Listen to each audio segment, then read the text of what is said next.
Mission ज्ञान से मैं अनिल अग्रवाल राजस्थान सरकार और वेदांता के CSR इनिशिएटिव ई कक्षा में आपका स्वागत करता हूं। प्यारे बच्चों, क्लास 12th लेखा शास्त्र चैप्टर नंबर 9 गैर व्यापारिक संस्थाओं और पेशेवर व्यक्तियों के लेखे।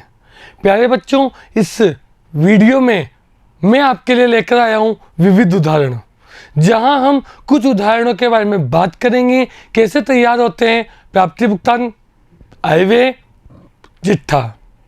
प्यारे बच्चे, इससे पहले मैंने जो आपके लिए वीडियो बनाया वहाँ बताया था किस प्रकार से प्राप्ति भुगतान खाता, आयव्यय खाता और चिट्ठा होता है तैयार। तो शुरू करते हैं पहला प्रश्न और उस वीडियो में पढ़ी हुई बातों को करते हैं यहाँ प्रयोग में। सबसे पहले आपको कहा गया है प्राप्ति भुगतान खाता और दी गई सूचना से आयव्यय खाता बनाना। उदाहरण संख्या 7, निम्नलिखित सूचनाओं से प्राप्ति भुगतान खाते से एक क्लब का 31 मार्च को समाप्त होने वाला आयव्यय खाता तैयार कीजिए। चलिए, आपको प्राप्ति भुगतान खाता दिया हुआ है जहां संबंधित सभी सूचनाएं उपलब्ध हैं। आगे हमें कुछ सूचनाएं दी हुई है। 31 मार्च 2017 को बकाया चंदा 10,000, इसी वर्ष प्राप्त अग्रिम चंदा 4,000, पूर्वदत्त बीमा 300, बकाया विविध व्यय 1,000, प्रवेश शुल्क का 50% पूंजीकरण करना है, दान एक अक्षय निधि कोष के लिए है। तो शुरू करते हैं इनकम एंड एक्सपेंडिचर अकाउंट बनाना।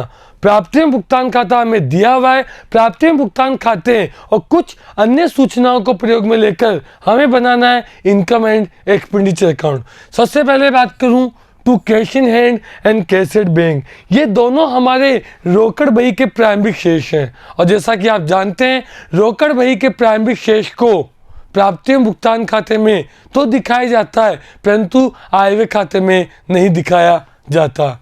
आगे चलें, सब्सक्रिप्शन। तो सब्सक्रिप्शन को हम दिखाएंगे। सब्सक्रिप्शन की राशि कैसे ज्ञात होगी, देखते हैं। क्यों? क्योंकि सब्सक्रिप्शन के लिए हमें कोई सूचना दी गई है। तो सबसे पहले बात करते हैं, सब्सक्रिप्शन हमें दिया हुआ है ड्यूरिंग ईयर कितना, 1,52,400। 31 मार्च को समाप्त वर्ष का बकाया चंदा, एड आउटस्टैंडिंग करंट ईयर 10,000, 1,62,400। इसी वर्ष प्राप्त अग्रिम चंदा लेस एडवांस 4,000, 1,58,400। तो हम दिखा देंगे income side by subscription 1,58,400। Clear है? सब्सक्रिप्शन के बाद डोनेशन। डोनेशन की अगर मैं बात कर दूं, लिखा हुआ है ये एक अक्षय निधि कोष के लिए, यानी कि विशिष्ट दान, और विशिष्ट दान होने की वजह से ये आएगा नहीं। Interest on investment, interest on investment के लिए कोई सूचना नहीं है, इसलिए हम दिखा देंगे बाय इंटरेस्ट ऑन इन्वेस्टमेंट कितना, 1,800। आगे चलें, एंट्रेंस फीस। एंट्रेंस फीस के लिखा हुआ है कि सिर्फ 50% ही पूंजीकृत करना है, यानी 18,000 का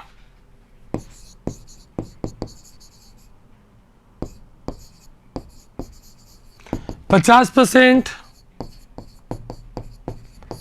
यानी कि 9,000 लिख देंगे बाय एंट्रेंस फीस 9,000। आगे चलें, इंटरेस्ट रिसीव फ्रॉम बैंक, कोई सूचना इस बारे में भी नहीं है। By interest receive bank. कितना अमाउंट है? 6,300। आगे बात करें sales of old material by sales of old material 900 रुपये। यानी कि अगर मैं बात करूं तो हमने रिसिप्ट साइड का पूरा काम खत्म किया। चलते पेमेंट साइड। सैलरी, सैलरी के बारे में कोई सूचना नहीं है। टू सैलरी कितना? 50,000। आगे चलते हैं टू स्टेशनरी। स्टेशनरी के बारे में भी कोई सूचना नहीं है। कितना? 2,000। आगे चलते हैं electricity expenses.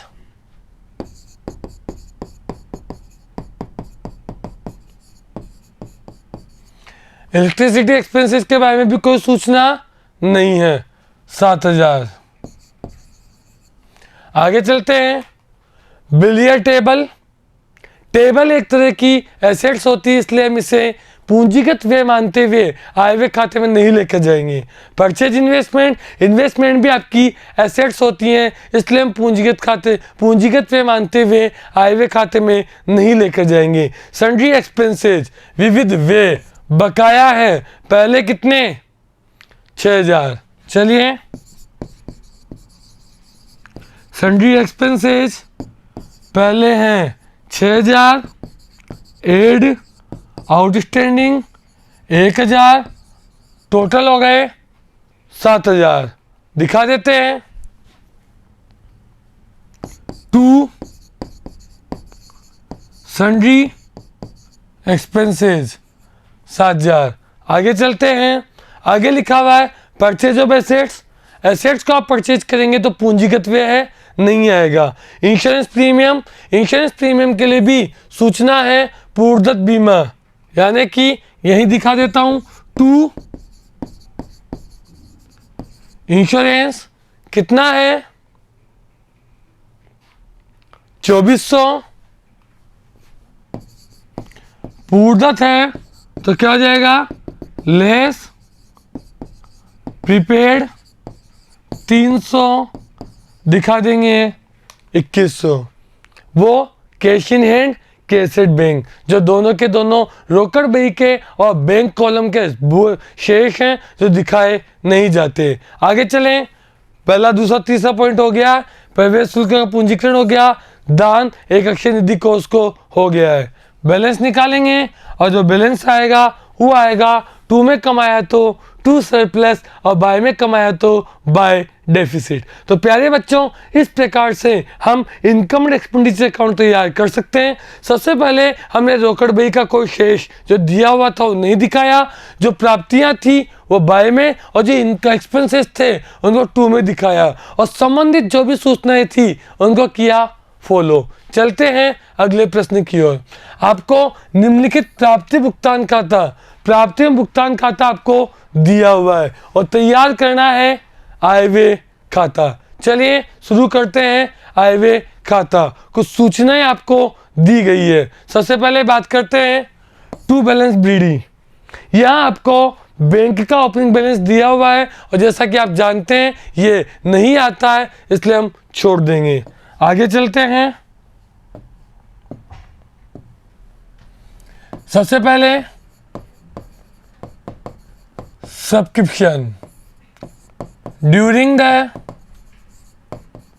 Year. During the year subscription की अगर मैं बात करूं तो वो था 15,000। सब्सक्रिप्शन से संबंधित सूचना की बात करूं, ये रही। क्लब में 160 सदस्य हैं, 100 रुपये चंदा देते हैं। यहाँ दिए हुए हैं 15,000। टोटल सब्सक्रिप्शन होना चाहिए आपका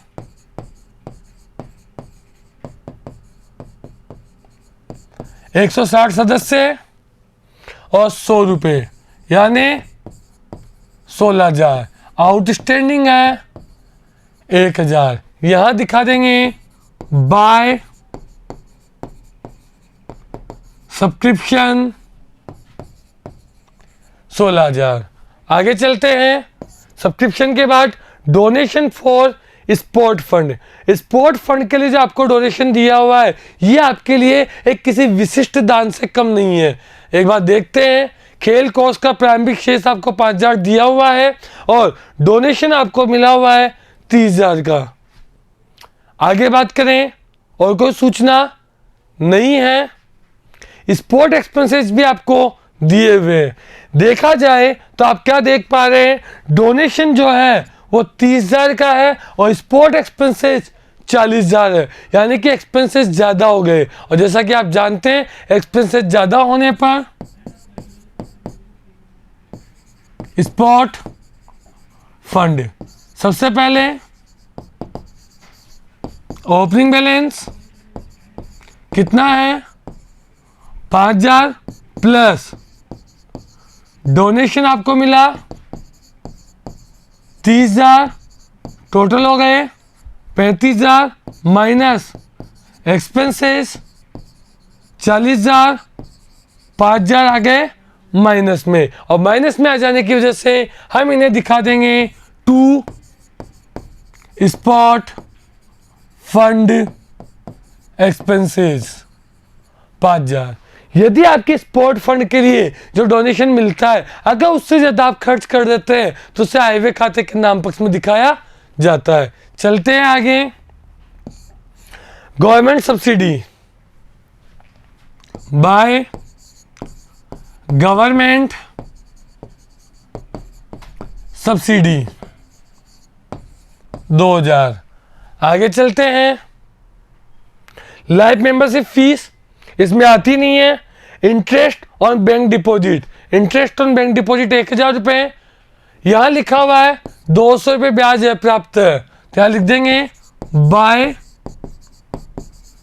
इंटरेस्ट ऑन बैंक 1,000 ऐड कर देंगे प्राप्त आउटस्टैंडिंग 200, टोटल हो जाएगा 1,200। यानी कि अगर मैं बात करूं तो आपका जो रिसिप्ट साइड है वो कंप्लीट हो गया। Payment side purchase of machine नहीं आएगी। सैलरी के बारे में कोई सूचना है नहीं है, तो चलिए लिख देते हैं टू सैलरी। कितना अमाउंट है 5,000। आगे चलते हैं। स्पोर्ट एक्सपेंसेस हो गया। स्टेशनरी 10,000। स्टेशनरी के बारे में आपको सूचना भी है, तो चलिए स्टेशनरी की सूचना होने की वजह से हम निकालते हैं स्टेशनरी की राशि। सबसे पहले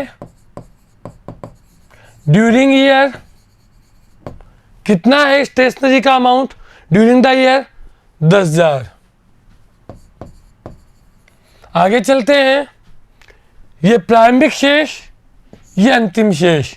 चलिए प्रारंभिक शेष 6,000, अंतिम शेष 1,000। एड ओपनिंग स्टॉक 6,000 लेस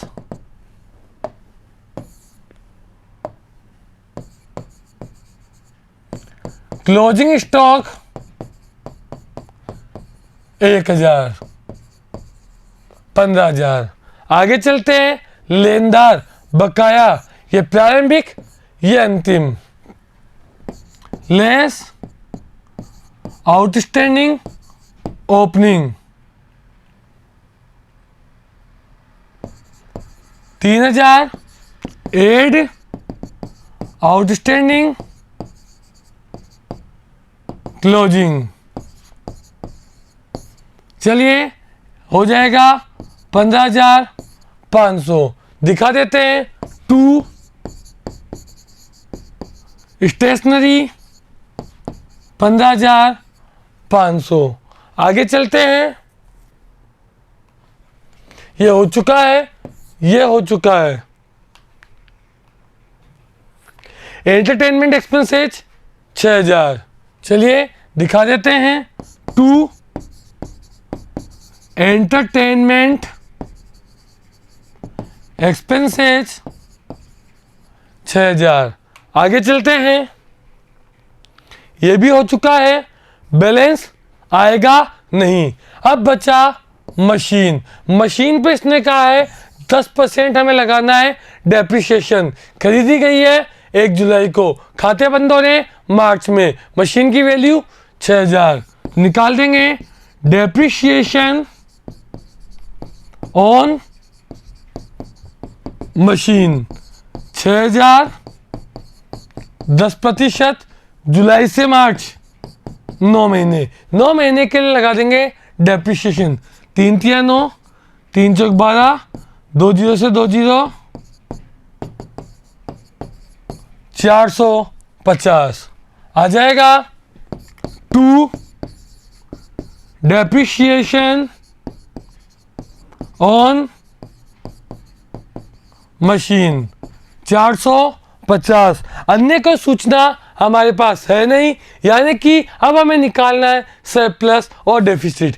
यहाँ पर भी हमने सभी प्रकार की आय और व्यय जो आयगत प्रकृति की हैं उनका लेखा किया आय व्यय खाते में। चलते हैं अगले प्रश्न की ओर। एक क्लब का 31 मार्च 2016 का चिट्ठा, ओपनिंग चिट्ठा और 31 मार्च 2017 को समाप्त होने वाला आय व्यय खाता और दिन का चिट्ठा बनाइए। आपको प्रश्न में बैलेंस शीट दे रखी है 2016 की, रिसिप्ट एंड पेमेंट दिया हुआ 2017 का। आपको एक ओपनिंग चिट्ठा और एक आपको रिसिप्ट एंड पेमेंट दिया हुआ है और आपको कुछ सूचनाओं के माध्यम से तैयार करना है आय व्यय खाता। तो चलिए शुरू करते हैं। सबसे पहले टू बैलेंस बीडी। जो बैलेंस बीडी आपको दिया हुआ होता है वो रोकड़ का प्रारंभिक शेष होता है जिसे पुस्तकों में दिखाया नहीं जाता। चलते हैं सब्सक्रिप्शन। सब्सक्रिप्शन की सूचना अगर मैं यहां से लूं, क्योंकि यहां पर भी मुझे सब्सक्रिप्शन से संबंधित सूचना दी गई हो सकती है, ये लास्ट ईयर का चिट्ठा है तो यहां पर अक्रूड सब्सक्रिप्शन, पिछले वर्ष का बकाया सब्सक्रिप्शन और एडवांस सब्सक्रिप्शन दोनों सूचनाएं मुझे दी हुई है। ये पिछले वर्ष का बकाया और पिछले वर्ष का अग्रिम है। आगे बात करूं तो यहां पर भी मुझे सूचनाएं दी गई है कि वर्ष में क्लब के जो सदस्य हैं वो 500 हैं और एक व्यक्ति मुझे 20 रुपये प्रति सदस्य के हिसाब से चंदा देता है। तो प्यारे बच्चों, सबसे पहले यहां निकालते हैं सब्सक्रिप्शन।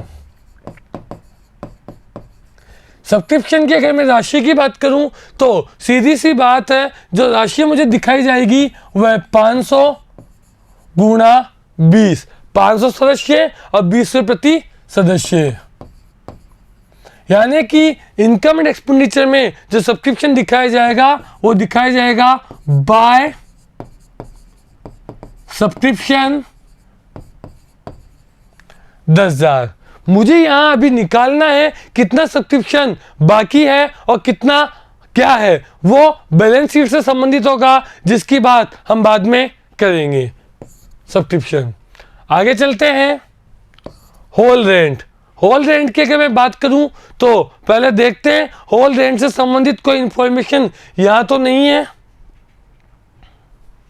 जी, नहीं, यहां होल रेट से संबंधित कोई भी इंफॉर्मेशन नहीं है, लेकिन यहां लिखा हुआ है क्लब के हॉल का किराया 500 रुपये प्रतिदिन 10 दिन के लिए, यानी हॉल का जो रेंट हमें मिलना चाहिए वो मिलना चाहिए 500 मल्टीप्लाई 10, यानी कि 5000, जबकि हमें क्लब का जो रेंट है वो मिला 3500, यानी 1500 रुपये का जो है वो 1500 क्या है, आउटस्टैंडिंग करंट ईयर, जो कि चिट्ठे में चला जाएगा।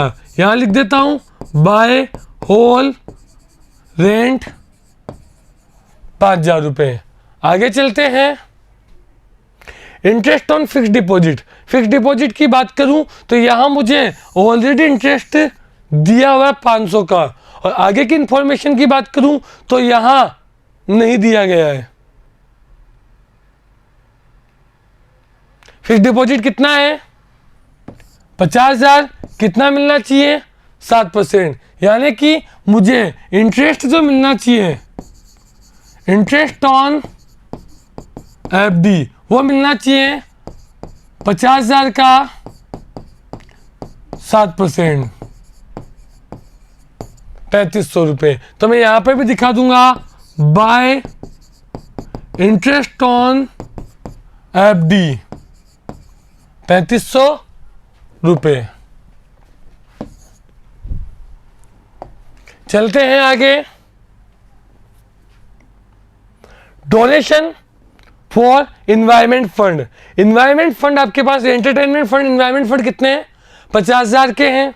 डोनेशन आपको कितना मिला? 6,000। 56,000। एक्सपेंसेस कितने हैं? 50,000 के। इंटरेस्ट भी आपको रिसीव हो रहा है, इस वजह से सीधा का सीधा चला जाएगा बैलेंस शीट में, इसे हम यहाँ पर दिखाएंगे नहीं। आगे चलते हैं। सैलरी। सैलरी की अगर मैं बात करूँ, यहाँ कोई इंफॉर्मेशन नहीं है, इसमें भी कोई इंफॉर्मेशन नहीं है। सैलरी ऐसा कैसे आ जाएगा? To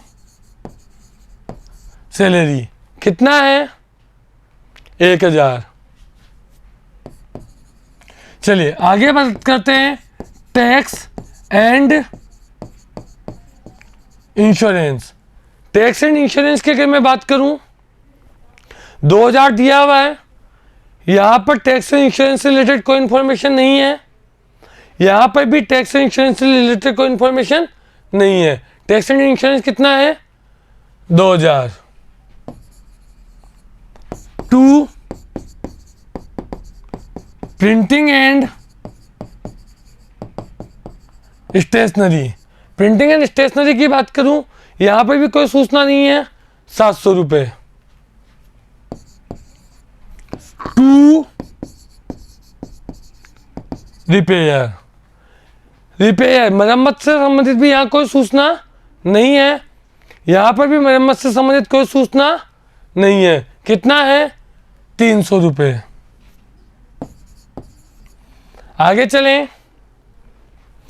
environment awareness movement expenses मैं पहले ही बता चुका हूं आपको, पहले से एनवायरमेंट फंड 50,000 का दिया हुआ है। डोनेशन मिला 6,000, इंटरेस्ट मिला 2,800। कितना हो जाएगा? Environment fund opening balance 50,000 plus donation 6,000 plus interest 2,800, 58,800 minus expenses 50,000, 8,800 कहाँ चला जाएगा? बैलेंस शीट में। यानी कि बात करूं, ये भी हो गया, ये भी हो गया। सैलरी हो गई, टैक्स इंश्योरेंस हो गया, प्रिंटिंग स्टेशनरी, रिपेयर, एनवायरमेंट और बैलेंस आता नहीं है। चलिए अन्य सूचनाओं को पढ़ते हैं। अन्य सूचनाओं में मैंने देखा सभी संपत्तियों पर 10%। यहां मैंने कोई संपत्ति खरीदी नहीं। यहां बिल्डिंग, फर्नीचर, बुक, 3 मेरे पास संपत्तियां हैं जिन पे लगाना है मुझे डेप्रिसिएशन। तो आ जाइए। To depreciation, building, furniture, book. Furniture, book कितना परसेंट? देखो बच्चों, इन्वायरमेंट फंड पे नहीं लगता, फिक्स डिपॉजिट पे नहीं लगता, क्यों? 3 पे लगेगा। 10%, 3,500, 400। 10%, 3,500, 400 हो जाएगा 3,900। मैंने पूरा क्वेश्चन देखा और पूरा क्वेश्चन देखने के बाद मेरी जो इन्फॉर्मेशन थी वो इन्फॉर्मेशन भी मैंने पूरी की पूरी इनकम एंड एक्सपेंडिचर में दिखा दी। तो इसी के साथ इनकम एंड एक्सपेंडिचर अकाउंट बन चुका है। टोटल लगाए 10, 5, 15, 3, 18,500। अगर माइनस करूंगा तो हो जाएगा 1, 2, 3, 1,000, 2, 3,000, 1, 4,000, 4, 5, 6, 7, 7,900। 18,500 में से 7,900 अगर मैं घटाऊंगा 0, 0, 15 में से 9 गए 6, 0, 10,600 का हो जाएगा हमें सरप्लस। टू सरप्लस कितना? 10,000 600, टोटल आ जाएगा 18,500। प्यारे बच्चों, इस प्रकार से मैंने इनकम एंड एक्सपेंडिचर अकाउंट तैयार किया। आगे चलते हैं और अब बनाते हैं बैलेंस शीट। बैलेंस शीट प्यारे बच्चों पुरानी बैलेंस शीट को देखकर ही तैयार की जाती है। पुरानी बैलेंस शीट में मुझे कैपिटल फंड दिया हुआ है 1,22,000। 1,22,000 रुपये का कैपिटल फंड मुझे दिया गया है। सबसे पहले मैं इस कैपिटल फंड को ही बैलेंस शीट में लेकर जाऊंगा। Capital fund 1,22,000 add surplus 10,600 1,32,600। सबसे पहले मैं बात करूं तो मैंने सबसे पहले कैपिटल फंड को दिखा दिया है। अब बात करते हैं सब्सक्रिप्शन। सब्सक्रिप्शन हमें कितना रिसीव हुआ है एडवांस में, तो यहां देखो लिखा हुआ है चालू वर्ष में प्राप्त अग्रिम चंदा, यानी एडवांस में हमें जो सब्सक्रिप्शन प्राप्त हुआ है वो हुआ है 1,000। तो लिख देंगे एडवांस सब्सक्रिप्शन 1,000 रुपये। एडवांस सब्सक्रिप्शन भी मैंने 1,000 रुपये दिखा दिया है। आगे बात करूं इन्वायरमेंट फंड। और प्यारे बच्चों जैसा कि आप जानते हैं इन्वायरमेंट फंड की राशि मैं ऑलरेडी निकाल चुका हूं, वो आई थी 8,800। इसलिए इन्वायरमेंट फंड की जो राशि है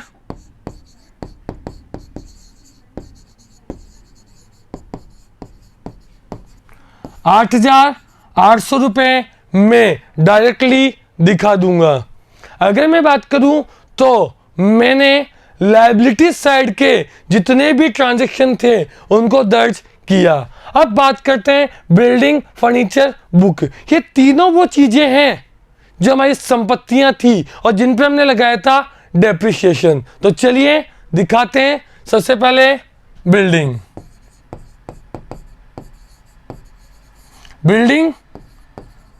30,000 लेस डेप्रिसिएशन 3,000 27,000। फर्नीचर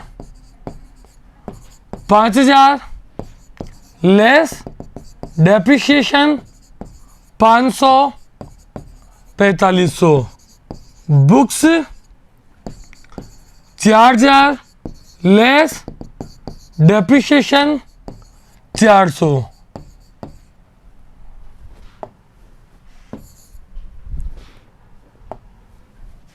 $3,600। तो प्यारे बच्चों मैंने बैलेंस शीट बनाते वक्त इन तीनों को भी पुस्तकों में दिखा दिया। इन्वायरमेंट फंड इन्वेस्टमेंट वैसे के वैसे ही आ जाएंगे 40,000 के।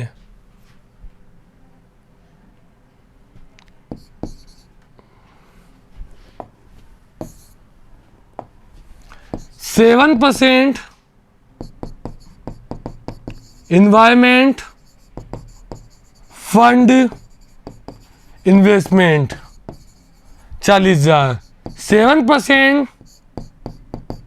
Fixed deposit in bank 50,000।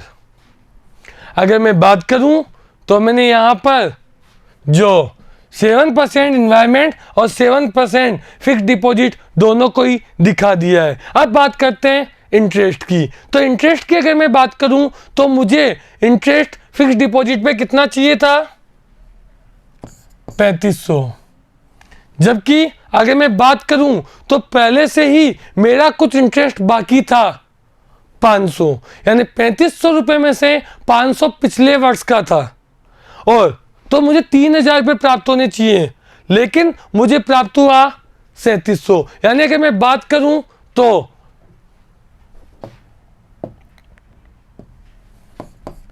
Interest on FD during year कितना 3,700, जिसमें लेस आउटस्टैंडिंग लास्ट ईयर 500, कितना हुआ 3200, जबकि एक्चुअल में होना कितना चाहिए 3500, यानी आउटस्टैंडिंग करंट ईयर कितना हो गया 300। मैं इसे दिखा दूंगा,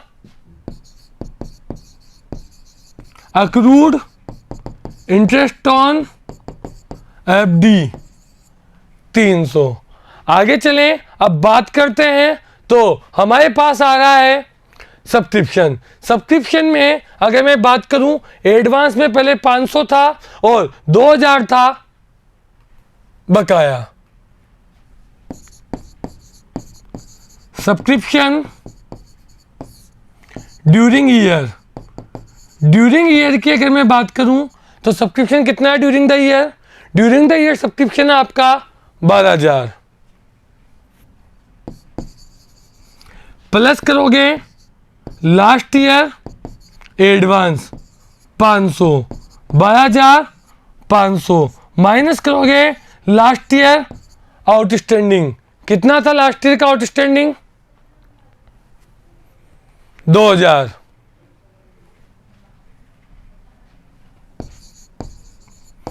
$10,500, जबकि आपको मिलना चाहिए एडवांस कितना है 1,000 लेस एडवांस करंट ईयर 1,000, 9,500, जबकि होना कितना चाहिए 10,000। यानी कि अगर मैं बात करूं तो आ जाएगा अक्रूड सब्सक्रिप्शन 500। आगे चलते हैं बैलेंस शीट की ओर। बैलेंस शीट में कैश और बैंक के बैलेंस दिए हुए हैं।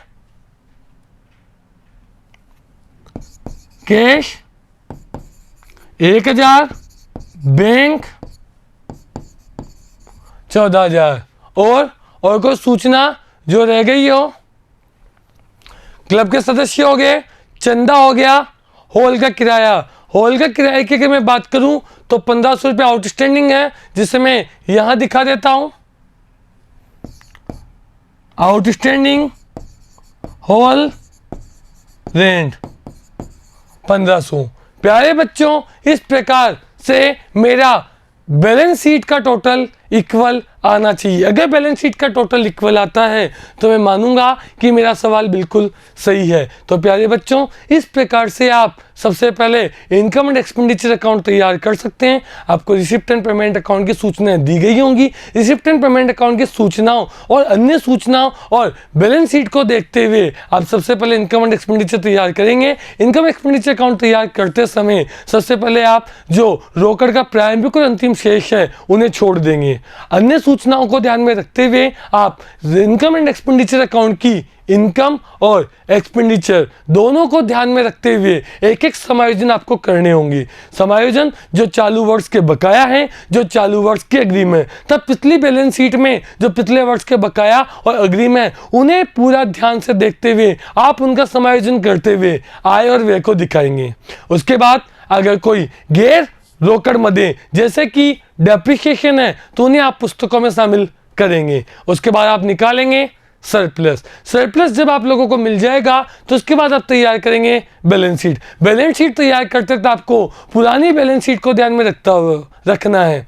पुरानी बैलेंस शीट जिसमें आपको प्रमुखतया समायोजन जो दिए हुए उन्हीं समायोजनों को इस साल आपको कैरी फॉरवर्ड करते हुए उनमें जो भी चेंजेज हुए हैं उन चेंजेस को ध्यान में रखते हुए बनानी है बैलेंस शीट। उसके बाद यदि कोई एडजस्टमेंट आपकी पुस्तकों में नया है तो उसे भी शामिल करना है और बैलेंस शीट आपकी इक्वल हो जाएगी। तो प्यारे बच्चों, इस वीडियो में हमने कुछ विविध उदाहरण देखे। इन विविध उदाहरणों में हमने सीखा किस प्रकार से हम रिसिप्ट एंड पेमेंट अकाउंट और अन्य सूचनाओं से आय व्यय खाता और कर सकते हैं चिट्ठा तैयार। प्यारे बच्चों, आगामी वीडियो में मैं बचे हुए एग्जाम्पल्स लेके आपके सामने फिर हाजिर होऊंगा। बने रहिए मिशन ज्ञान के साथ। धन्यवाद।